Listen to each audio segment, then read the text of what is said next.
जय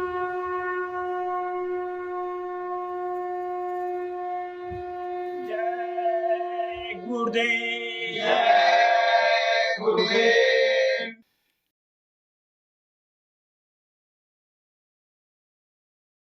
जय गुरुदेव। जय गुरुदेव। सतगुरु मेरी सुनो पुकार, मैं हीरत बारंबार। सतगुरु मेरी सुनो पुकार, मैं हीरत बारंबार। दूर मत मेरी दूर विकारो, मुझे कर लो चरण आधारो। दुर्मत मेरी दूर विकारो, मुझे कर लो चरण आधारो। मोही भव जल पार उतारो, मेरी पड़ी नाव मझधारो।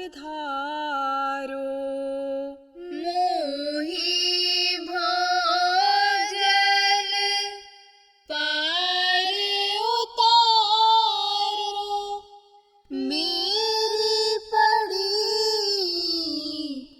नाव मझधारो। तुम बिन अब कोई नाही सहारो, अपना कर मुझे संभारो। तुम बिन अब कोई नाही सहारो, अपना कर मुझे संभारो। मैं कपटी कुटिल तुम्हारो, तुम दाता अपर अपारो। मैं कपटी कुटिल तुम्हारो, तुम दाता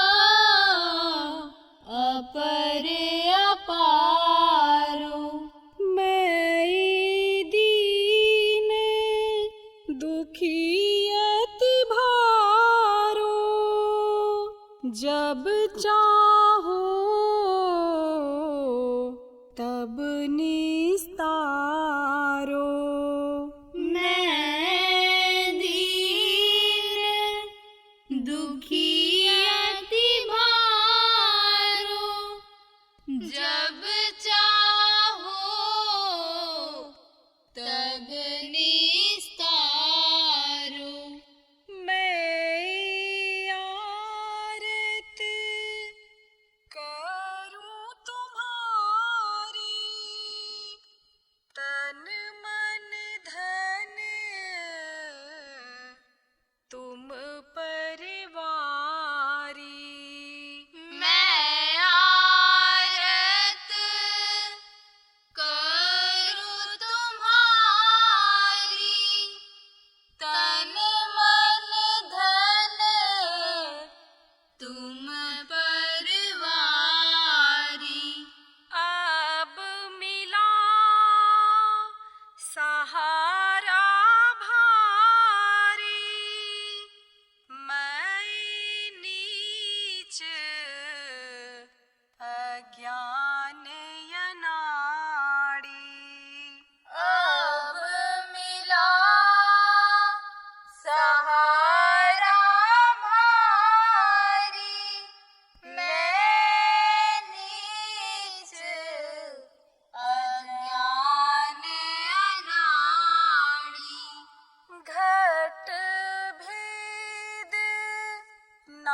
मन बेरी स्वाद न पाया। घट भेद नाद समझाया, मन बैरी स्वाद न पाया। दुख सुख में बहु भर माया, जग मान बड़ाई चाहा। दुख सुख में बहु भर माया, जग मान बड़ाई चाहा। अब खेचो सतगुरु मन को, मैं विनय सुनाऊं तुमको। अब खेचो सतगुरु मन को, मैं विनय सुनाऊं तुमको। सतगुरु मेरी सुनो पुकार, मैं हेरत बारंबार। सतगुरु मेरी सुनो पुकार, मैं हेरत बारंबार। जय गुरुदेव। जय गुरुदेव।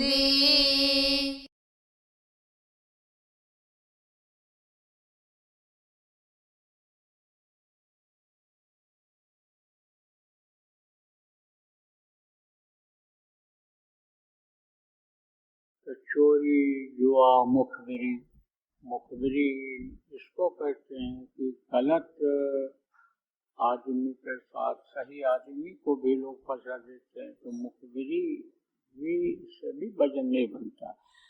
चोरी जुआ मुखबिरी, ब्याज, देखो ब्याज का एक सीमा होता है। सूदखोर जो होते हैं, ब्याज वाले जो होते हैं, उनके अंदर दया नहीं, कोई दया नहीं। और दया अगर उनको दिखाना होगा तो 100 आदमी 1000 आदमी के बीच में वो दया अपनी दिखाएंगे कि जिससे लोग कहें बहुत दानी, बहुत दानी। देखो कुछ लोग दिखावे का दान करते हैं और कुछ लोग चुपके चुपके से करते हैं। एक दर्जी था, दर्जी जानते हो जो कपड़ा सिलते हैं, तो दर्जी बहुत दान करता था मशहूर था शहर में। और एक सेठ था, वो मामूली ऐसे काम, मामूली दान कर देता, मामूली धर्म का काम करता। और जो वो टेलर था दर्जी, वो खूब अच्छे अच्छे कामों में, जनहित के कामों में पैसा लगाता। तो जब कुछ दिन के बाद सेठ का इंतकाल हो गया, इंतकाल का मतलब उसकी मृत्यु हो गई, खत्म हो गया जब, तो दर्जी ने सेवा देना बंद कर दिया, दान करना बंद कर दिया। लोग सोचें इतना बड़ा सेठ, और मौके पर जाओ तो लौटाता नहीं है, थोड़ा बहुत दे देता है। लेकिन इसके यहाँ जाना भी नहीं पड़ता है टेलर के यहाँ, या खुद ला करके दे देता है जगह जगह जनहित का काम, और रोगियों को दवा दिलाने का, भूखे को भोजन कराने का, गरीबों को जिसके पास कपड़ा नहीं है, कपड़ा पहनाने का काम ये किया करता है, तो उसकी लोग तारीफ करते और सेठ के लोग निंदा करते। तो जब सेठ खत्म हो गया तो दर्जी ने देना बंद कर दिया। सब लोगों ने कहा कि भाई अब तुम क्यों नहीं दे रहे हो? अरे बोला मेरे पास आता ही नहीं तो मैं क्या दूं? अरे तो सिलाई तो तुम्हारी और बढ़ गई, पहले से ज्यादा ग्राहक आने लगे। बोले सिलाई के पैसे से मैं इतना कर पाता?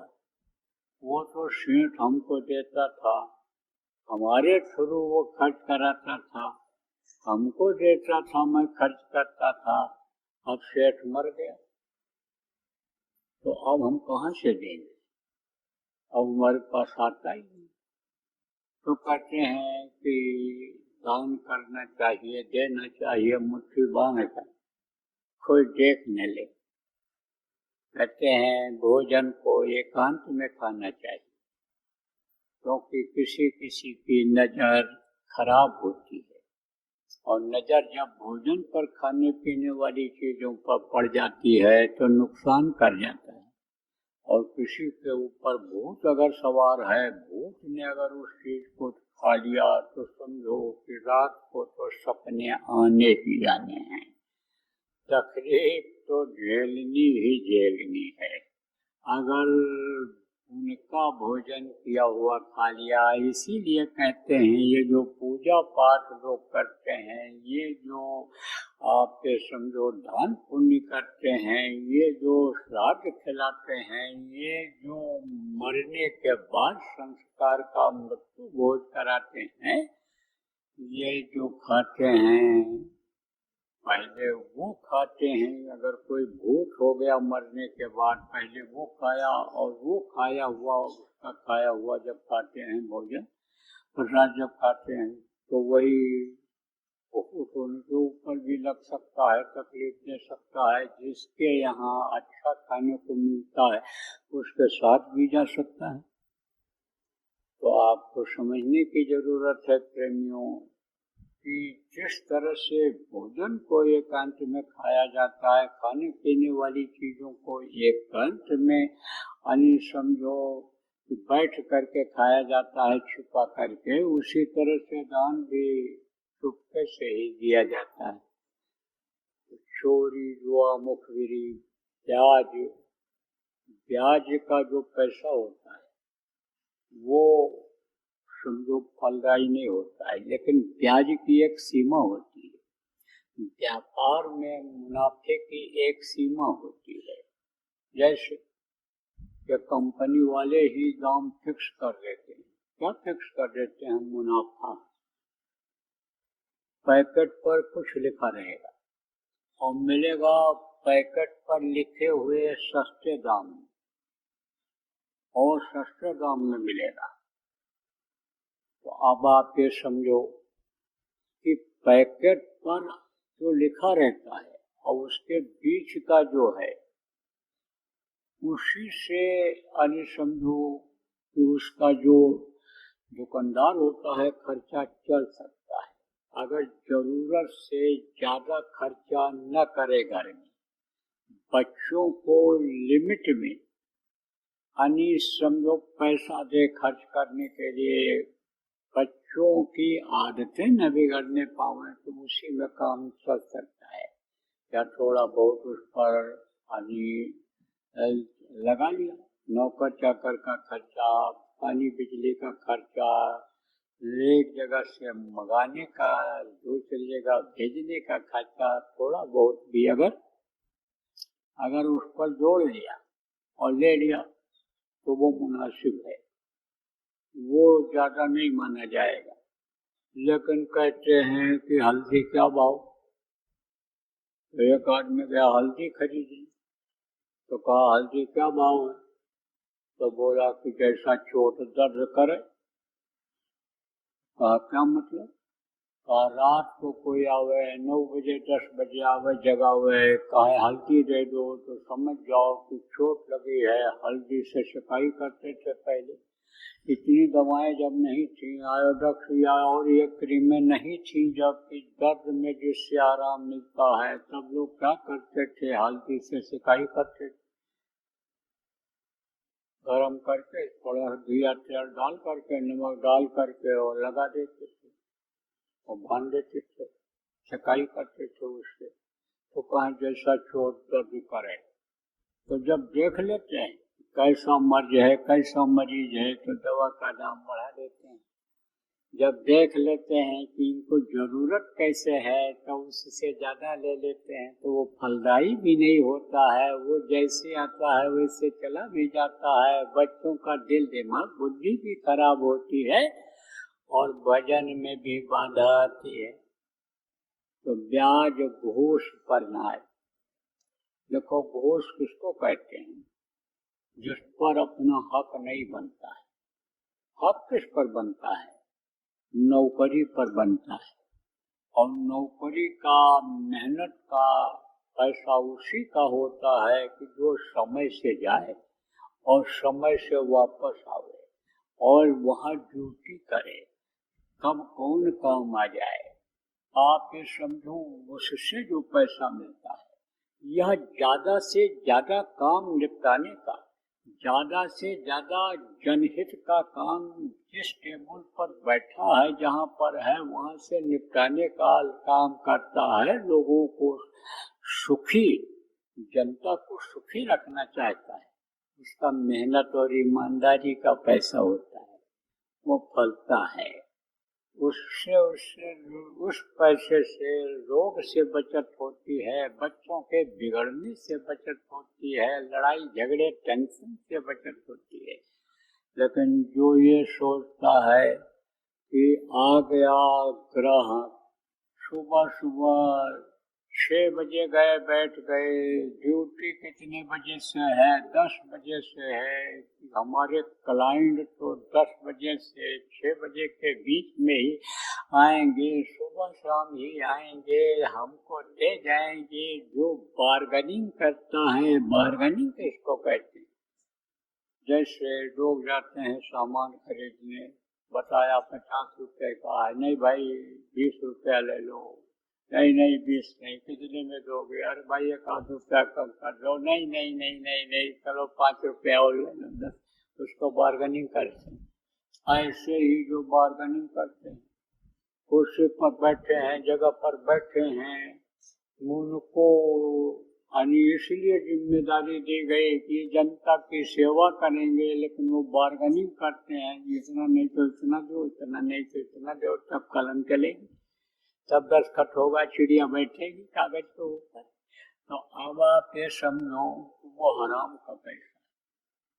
और अगर काम कर दिया, किसी का काम कर दिया और खुशी से मान लो कुछ दे दिया, खुशी से दे दिया, खुश होकर के, मांगा ही ना। बहुत से लोग ऐसे भी मांगते नहीं, लेकिन लोग जबरदस्ती दे, लेते भी नहीं, जबरदस्ती देते। और वो भी अगर न करे, तब उनके लिए प्रेम की जगह दिल में बन जाती है। और प्रेम की जगह जब बन जाती है, तो वो जगह कभी भी खत्म नहीं होती। देखो, मास्टर जी लोग होते हैं, तो मास्टर जो अपने बच्चे की तरह से अपने बच्चे को पढ़ाते हैं, वो जो पढ़ लिख करके जाते हैं, तो उस मास्टर के प्रति उनके दिल में जगह बन जाती है और फिर वो कभी भी नहीं निकलती। एक मास्टर साहब ने हमसे ही बताया, कहा कि हम और हमारे प्रिंसिपल साहब गए थे एक दफ्तर में, स्कूल से संबंधित कुछ काम था, तो हमको बुला करके वो ले गए। तो वहां जब पहुंचे तो वो बताए कि वो हमारा पढ़ाया हुआ लड़का अफसर हो गया था। बोले हमको मालूम भी नहीं था कि हमारा पढ़ाया हुआ ये है, लेकिन जब वो उसने देखा तो कुर्सी से उतर करके आया और हमारा पैर छुआ और हमने परिचय कराया कि हमारे प्रिंसिपल साहब, तो उनको हाथ जोड़ करके प्रणाम किया, हाथ जोड़ करके नमस्कार किया, उनका पैर नहीं छुआ और ले गया बैठाया और बैठा करके उसी के अधिकार में काम था, काम कर दिया पूरा, जायज काम था, नाजायज नहीं था, लेकिन उसी काम के लिए दौड़ करके जाना पड़ता। बात तो जानते ही हो कि कितना दौड़ना पड़ता है, कागजी घोड़े कितने धीमी गति से चलते हैं, एक टेबल से जाने पर दूसरे टेबल पर जाने में कितना समय लग जाता है फाइलों का। ये तो जो लोग आप जानते हो, दफ्तरों में जाते हो, क्या है आजकल का हिसाब, लेकिन फटाफट उनका काम हो गया। तो जब प्रिंसिपल साहब लौटे तब पूछे मास्टर साहब, भाई देखो क्रीम ब्रेन किसको कहते हैं, जो छोटी छोटी चीजों पर ध्यान देते हैं। पढ़े लिखे आदमी थे तो उन्होंने इस बात को दिमाग में रखा, माइंड किया जिसको इंग्लिश में कहते हैं, कि हमारा पैर उसने नहीं छुआ। परिचय कराते हुए देखिए ये हमारे प्रिंसिपल हैं, प्रिंसिपल बड़ा होता है, मास्टर उसके अंडर में होते हैं, तो कहा कि हमारा पैर नहीं छुआ उसने और इनका पैर छुआ। तब कहा भाई तुम्हारा पैर छुआ हमारा नहीं छुआ, परिचय कराने के बाद भी कारण क्या है? तब वो हंसे, बोले मैंने उसको अपने बच्चे की तरह सिखाया, अपने बच्चे, और उसमें कोई फर्क नहीं रखा, और मेरे पढ़ाने से उसको ये कुर्सी मिली, इस चीज को उसने फील किया, और उसके बदले में मैंने उससे कोई अपेक्षा इच्छा नहीं किया जीवन में कि मैं इसको पढ़ा रहा हूँ। मैंने अपने परमार्थी भाव से पढ़ाया कि मेरी जो ड्यूटी है उसको मैं पूरा करूँ, इसलिए उसने मेरा पैर छुआ, उसके दिल में मेरे पर प्रेम की जगह बन गई।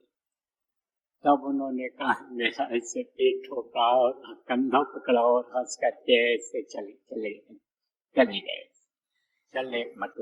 चलने लग गए। तो अब आप इस बात को समझो प्रेम कि जो मेहनत से काम करता है और इच्छा अपेक्षा नहीं रखता है, परमार्थी भाव रखता है, चाहे नौकरी में हो चाहे व्यापार में हो, प्रभु पर विश्वास रखता है कि वो हमको देगा। अजगर करे न चाकरी, पंछी करे न काम, दास मलुका कह गए सबके दाता राम। उस पर विश्वास जिसको हो जाता है वो अपने कर्मों को करता है, उसका मन भजन में लगता है, उसका मन साधना में लगता है। अब आप समझो उसके कर्म करते हैं, चोरी जुआ मुखबरी ब्याज घूस और नार। देखो पर नारी से बचने के लिए, पर पुरुषों से बचने के लिए क्यों कहा जाता है, पर नारी से दूर रहने के लिए क्यों कहा जाता है? इसलिए कहा जाता है कि पर नारी के संपर्क में आने से क्या हुआ था, रावण का 10 शीश उसका खत्म हो गए थे। 10 शीश थे उसके। 10 शीश का मतलब क्या होता है? कहते हैं इनकी खोपड़ी बड़ी तेज है। खोपड़ी किसको कहते हैं? इसको सिर को। इसी में बुद्धि होती है। दिल दिमाग जिसको कहते हो कहाँ होता है? इसी में होता है। अब एक सिर रहेगा तो एक अकल रहेगी, एक बुद्धि रहेगी, और 10 सिर रहेगा तो 10 बुद्धि रहेगी। कहने का मतलब बहुत बुद्धिमान था, बहुत ब्रिलियंट था, बहुत योग्य था, लेकिन पर नारी के संपर्क में दशानन का 10 अनि समझो किसी चला गया। दूसरी बात आपको बताऊं, कितना भी अंकुरी जीव हो, अंकुरी जीव किसको कहते हैं? अंकुरी जीव जिसके ऊपर संतों का संस्कार पड़ जाता है, लेकिन कर्म कोई ऐसे बन गए कि जिसकी वजह से पार नहीं हो पाया, दया के घाट पर नहीं बैठ पाया, और वो शरीर छोड़ दिया दूसरे मनुष्य शरीर में चला आया तो वो अंकुरी जीव होता है। आप ये समझो प्रेमियों, अंकुरी जीव कौन होते हैं? ये जो 16 सूत्र जो पुराने सत्संगी हो समझोगे, सतपुरुष के 16 सूत्र, जिनमें से ये नीचे के हैं जिनका भेद खोला, जो बाकी हैं उनका यानी समझो जब धरती उनके लोक के सामने पहुंचती है और उनकी दृष्टि पड़ जाती है जीव के ऊपर, तो वो अंकुरी जीव हो जाते हैं। तो कोई अंकुरी जीव भी है और कभी चारणी औरत से बच्चा बन करके पैदा हुआ तो उसका भी मन नहीं लगता है। किसमें नहीं लगता है? भजन में नहीं लगता है। वो उसका भी मन इधर उधर ही रहेगा। उसके अंग जो रहेंगे वो अच्छे संस्कारी बच्चों के तरह से नहीं रहेंगे। तो ये सब चीजें यानी समझो भजन में बहुत ही यानी मतलब सहायक होती हैं और बाधा डालती हैं, इसलिए इन चीजों को बराबर बताया और समझाया जाता है। तो देखो समय हो रहा है आपका, समय ज्यादा ही हो रहा है, शाम को सत्संग फिर होना है और थोड़ी बहुत मान लो कोई राई तैयारी जो है रह गई हो तो उसको भी पूरा कर लो। अभी तो लोग आना शुरू किए हैं तो आएंगे, शाम तक आएंगे, कल भी कुछ लोग आएंगे, नए लोग आएंगे। तो गुरु महाराज की दया रही तो शाम को 5 बजे से हो जाए। बोलो जय गुरुदेव।